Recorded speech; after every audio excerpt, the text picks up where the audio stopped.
31 জুলাইৰ ভিতৰত কেনেকৈ ৰিজাল্ট দিব, কিহৰ ভিত্তিত নম্বৰ দিব, শিক্ষা বিভাগে খেল খেলিছে নেকি ছাত্ৰ ছাত্ৰীসকলৰ সৈতে? কেনেধৰণৰ যুক্তিকৰ কথা, এজন ছাত্ৰ বা ছাত্ৰীক কিহৰ ভিত্তিত ফেইল কৰাই দিয়া হ'ব?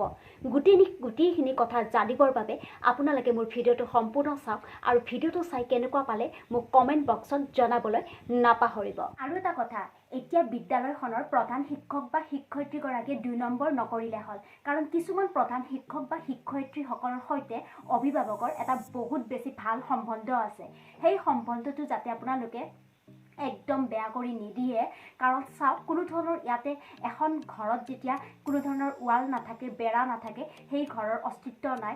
ঠিক সেই গতিকে আকৌ এটা উদাহৰণ দিব বিচাৰিছোঁ, যিখন ঘৰত কিতাপ পত্ৰ নাথাকে সেইখন এখন উকা ঘৰ। ঠিক তেনেদৰে আইন কানুন নোহোৱা টাইপৰ এটা নীতি নিয়ম আহি গ'ল এইবাৰ শিক্ষা বিভাগত।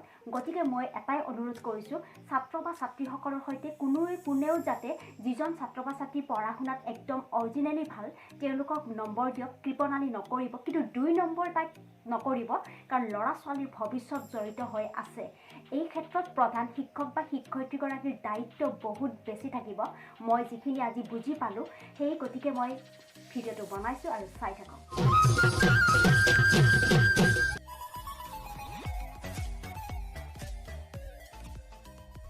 Hey guys, I'm Mridusmita.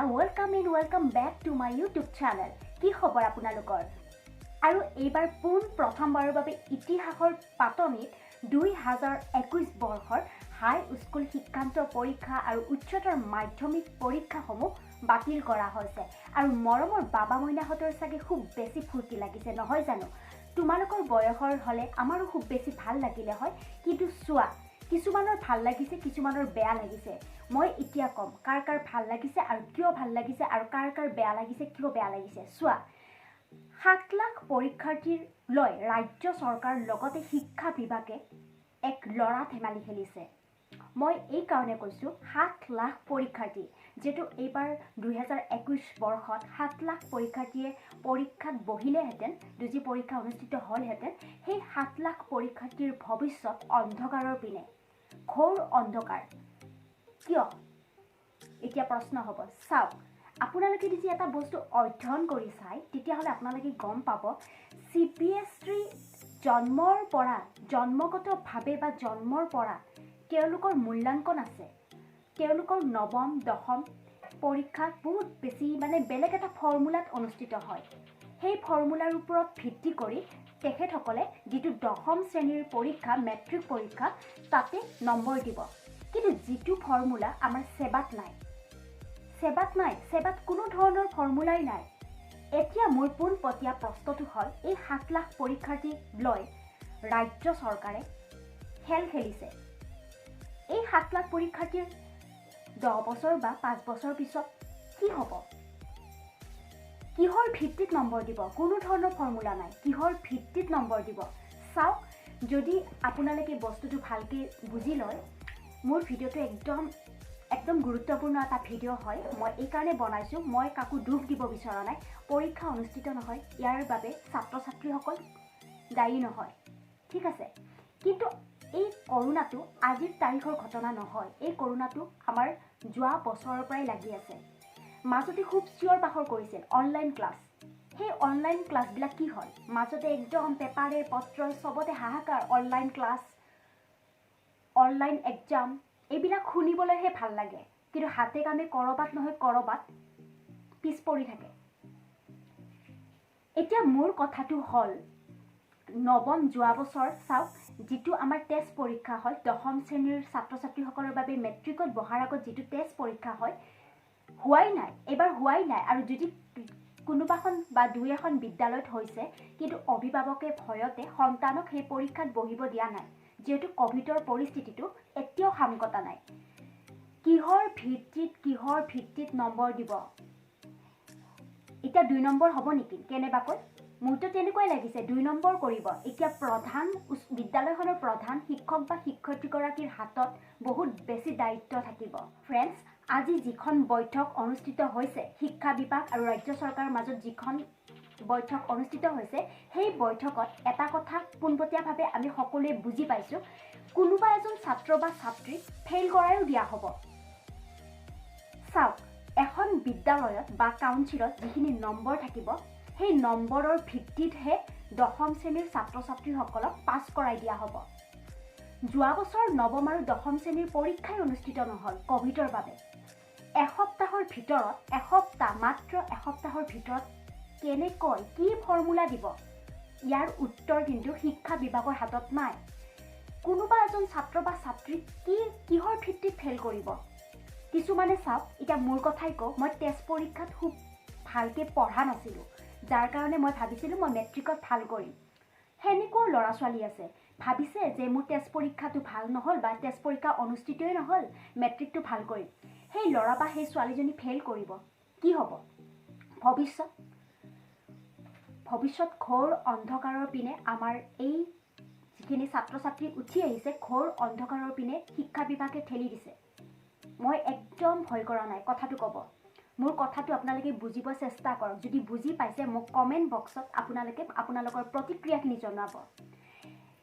অসম্ভৱ, এসপ্তাহৰ ভিতৰত কোনো ধৰণৰ ফৰ্মুলা নাই, কোনো ধৰণৰ ফৰ্মুলাই নাই। এখন বিদ্যালয়ত যিখিনি ছাত্ৰ বা ছাত্ৰীৰ মানে যিখিনি নম্বৰ থাকে, সেই নম্বৰৰ ওপৰত ভিত্তি কৰিহে 10ম শ্ৰেণীৰ যিটো মেট্ৰিক পৰীক্ষা, সেই মেট্ৰিক পৰীক্ষাটোত পাছ কৰাই দিম বুলি ঘোষণা কৰিছে। এতিয়া এখন কমিটি গঠন কৰিব। সেই কমিটিখনত থাকিব হয়তো গুৱাহাটী বিশ্ববিদ্যালয়ৰ উপাচাৰ্য, ডিব্ৰুগড় বিশ্ববিদ্যালয়ৰ উপাচাৰ্য, শিক্ষাবিদসকলক গতাই দিছে দায়িত্ব। এতিয়া ৰাজ্য চৰকাৰৰ হাতত একো নাই, শিক্ষা বিভাগৰ হাতত অৰ্পণ কৰি দিছে। আৰু যিখিনি উচ্চতৰ মাধ্যমিকৰ ছাত্ৰ ছাত্ৰী, দ্বাদশ শ্ৰেণীৰ ছাত্ৰ ছাত্ৰীসকলৰ পদ্ধতিটো এনেকুৱা ধৰণৰ হ'ব, যিখিনি মেট্ৰিকৰ ৰিজাল্ট চাব, মেট্ৰিকৰ ৰিজাল্টৰ ওপৰত ভিত্তি কৰিহে দ্বাদশ শ্ৰেণীৰ ছাত্ৰ বা ছাত্ৰীজনক পাছ কৰাই দিয়া হ'ব। ধৰকচোন আপুনি 10ম শ্ৰেণীত 90% পাইছে, সেইটোৰ ওপৰত ভিত্তি কৰিহে তোমাক দ্বাদশ শ্ৰেণীত ভাল এটা মাৰ্কছ দিব। এতিয়া কথাটো হ'ল, কিছুমানে 10ম শ্ৰেণীত বিজ্ঞান শাখাৰ ছাত্ৰ বা ছাত্ৰী এজনে 10ম শ্ৰেণীত খুব এটা ভাল ৰিজাল্ট কৰা নাই, তাই ভাবিছে যে মই দ্বাদশ শ্ৰেণীত খুব এটা ভাল ৰিজাল্ট কৰিম। তেওঁলোকৰ কি হ'ব? কোনোবা এজন ছাত্ৰ বা ছাত্ৰীয়ে ধৰকচোন মেডিকেল ইঞ্জিনিয়াৰিঙৰ কাৰণে খুব সপোন দেখি আছে, আৰু আপোনালোকে জানে মেডিকেল বা ইঞ্জিনিয়াৰিঙত নামভৰ্তি বা যিটো পৰীক্ষা হয় তাত পোৱাটো ইমান সহজ কথা নহয়। তেওঁলোকৰ ভৱিষ্যত ঘোৰ অন্ধকাৰৰ পিনে গৈ আছে। ইয়াৰ বাবে দায়ী আমাৰ শিক্ষা বিভাগ। মই ক'বলৈ ভয়ো নকৰোঁ, একদম ভয় কৰা নাই, যি কৈছোঁ সত্য কৈছোঁ আপোনালোকক। ইয়াৰ বাবে দায়ী হৈছে শিক্ষা বিভাগ। এইটো আজিৰ ঘটনা নহয়, একো ফৰ্মুলা নাই। কি ফৰ্মুলা দিব? যিহেতু 9ম আৰু 10ম শ্ৰেণীৰ পৰীক্ষাই অনুষ্ঠিত নহ'ল। এতিয়া CBSEৰ কথাটো বেলেগ। CBSEৰ জন্মগতভাৱে তেওঁলোকৰ যিখিনি মূল্যাংকন আছে, সেই পদ্ধতিৰ ওপৰত নিৰ্ভৰ কৰি মেট্ৰিক পৰীক্ষা আৰু HS দ্বাদশ শ্ৰেণী পাছ কৰাই দিয়া হ'ব। কিন্তু সেইবিলাক ফৰ্মুলা আমাৰ চেবাত নাই। গতিকে ভিডিঅ'টো বম দীঘল হৈ যাব। গতিকে এইখিনিয়ে কওঁ, এই বছৰ যি হ'ল, এনেকৈ ছাত্ৰ ছাত্ৰীসকলক লৈ খেলা নেখেলিব কোনেও। অনলাইন শুনি আছোঁ, আজি বহুদিন ধৰি অনলাইনৰ বিষয়ে শুনিহে আছোঁ। কিন্তু এই পদ্ধতিটো যে আজি আপোনালোকে বহুদিন আগৰ পৰা চিন্তা চৰ্চা কৰিলেহেঁতেন, ছাত্ৰ ছাত্ৰীসকল ইমান বিপদত নপৰিলেহেঁতেন। আৰু চাওক, আপোনালোকক মই জনাই আছোঁ, মাত্ৰ এসপ্তাহৰ ভিতৰত ফৰ্মুলা দিব বিশেষজ্ঞ কমিটি। যিহেতু আজি বৈঠকত আপোনালোকে গম পাইছে, আপোনালোকে নিউজ চাইছে, আজি বৈঠকত তেওঁলোকে কৈছে যে বিশেষজ্ঞ কমিটিক গতাই দিছে, অৰ্পণ কৰি দিছে। সেই গতিকে এসপ্তাহৰ ভিতৰত যিকোনো ফৰ্মুলা ওলাব। কি ফৰ্মুলা ওলাব? হয়তো 8-9ৰ যিখিনি মাৰ্কছ পাইছিল এখন স্কুলত ৰেকৰ্ড হৈ থাকে, সেই ৰেকৰ্ডখিনিৰ ওপৰত ভিত্তি কৰিহে মেট্ৰিকত নম্বৰ দিব। কিমান গ্ৰহণযোগ্য হয়?